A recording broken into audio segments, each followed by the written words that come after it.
ఏదైతే కాంగ్రెస్ ప్రజాప్రభుత్వం బీఆర్ఎస్ 10 ఏళ్ల పాలనపై అవినీతిపై అక్రమాలపై ఇవాళ ఒక్కొక్కటిగా కమిటీలు వేయడం జరిగింది.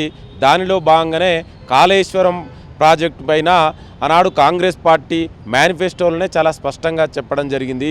కాంగ్రెస్ ప్రజాప్రభుత్వంలో కాళేశ్వరంలో అవినీతి జరిగింది, అక్రమాలు జరిగినాయి, బీఆర్ఎస్ పార్టీకి ఏటీఎంగా మారింది అనేది చాలా స్పష్టం. ఇవాళ కాగ్ రిపోర్ట్ ఇచ్చింది, నేషనల్ డ్యామ్ సేఫ్టీ అథారిటీ కూడా చాలా స్పష్టంగా చెప్పింది. ఇవాళ కాళేశ్వరం పేరు మీద 1000 కోట్లు దోచుకున్నటువంటి ఫ్యామిలీ కేసీఆర్, హరీష్ రావు, కవితారావు వీళ్ళందరూ కూడా ఆనాడు మంత్రులుగా ముఖ్యమంత్రులుగా ఉండి ఇవాళ కాళేశ్వరం పేరు మీద వేలాది కోట్లని దోసుకున్నటువంటి వ్యక్తులు కేసీఆర్. ఇవాళ ప్రజాప్రభుత్వం ఎంక్వైరీ వేసింది పీసీ ఘోష్ కమిషన్ ఆధ్వర్యంలో.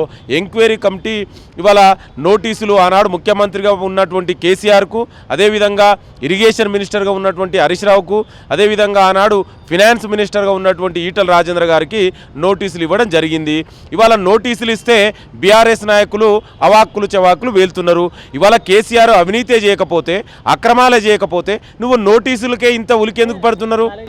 ఎన్నో కంపోనెంట్లు ఉన్నాయి, 3 పిల్లర్లు కూలిపోతున్నాయి. ఇంత రచ్చంటే కేటీఆర్ ఇవాళ అదే అన్న కేటీఆర్ ఇవాళ కాళేశ్వరంలో నోటీసులు ఏదైతే కమిషన్ నోటీస్ ఇచ్చిందో ఇవాళ కేటీఆర్కు ఏం అర్థం కావట్లేదు.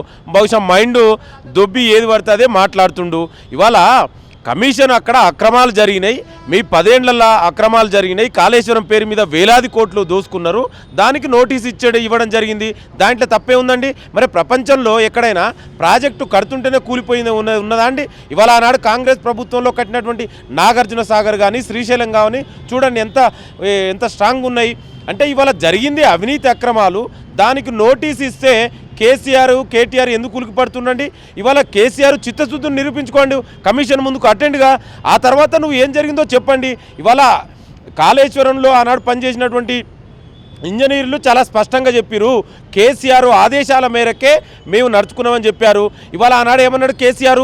కాళేశ్వరం నా మానస పుత్రిక. ఇవాళ నేను చీఫ్ ఇంజనీర్గా పనిచేసినటువంటి కేసీఆర్ ఇవాళ ఆనాడు కాళేశ్వరం ఇవాళ కులేశ్వరంగా మారుతుంది. మరి దాని గురించి ఎందుకు చెప్పరు? ఇవాళ కేటీఆర్కు మైండ్ దొబ్బి ఏది పడుతుంది మాట్లాడుతుండు. రేవంత్ రెడ్డికి మల్టిపుల్ డిజాస్టర్ అనే వ్యాధి ఉంది, అందుకే ఈ నోటీసులు ఇదంతా ఈ 15 నెలల పాలనలో మొత్తం నోటీసులు తప్ప ఏం లేదంటుంది. డెఫినెట్గా ఇవాళ ప్రజాప్రభుత్వం మీ లెక్క ఎవరిని పడితే అట్లా అరెస్ట్ చేయరు, కానీ ఏదైనా చట్ట ప్రకారం న్యాయ ప్రకారం అరెస్ట్ జరుగుతుంది. ఇవాళ ఎంక్వైరీ చేసినాం, ఎంక్వైరీలో కమిషన్ తేలుతుంది, దానికి మీకెందుకు? మొన్నటిదాకా నోటీసులు ఇవ్వలేదని కొంతమంది, నోటీసులు ఇస్తే నోటీసులు ఇచ్చిరని అంటే మరి మీ లెక్క అరెస్ట్ చేయాలనే?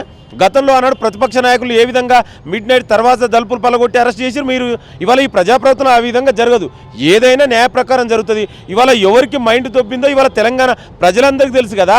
ఇవాళ అధికారం కోల్పోయిన తర్వాత కేటీఆర్ మెగ్లోమాని అనే ఒక సైకలాజికల్ డిజార్డర్ తోటి బాధపడుతున్నారు, పవర్ యాంగ్రీతోటి బాధపడుతుండు.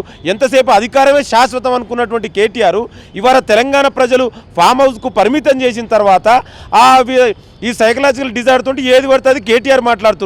మీకు దమ్ముంటే 10 ఏళ్ల పాలన మీరేం చేసిర్రు? ఇవాళ సంవత్సరాల కాలంలో కాంగ్రెస్ ప్రజాప్రభుత్వం ముఖ్యమంత్రి రేవంత్ రెడ్డి ఏం చేసిరో చర్చ పెట్టండి. మీరు ఎన్ని ఉద్యోగాలు ఇచ్చిర్రు, మీరెన్ని రైతులకు మీరేం చేసిర్రు, మహిళలకు మీరేం చేసిరో చర్చ పెట్టండి, దాని మీద మాట్లాడదాం.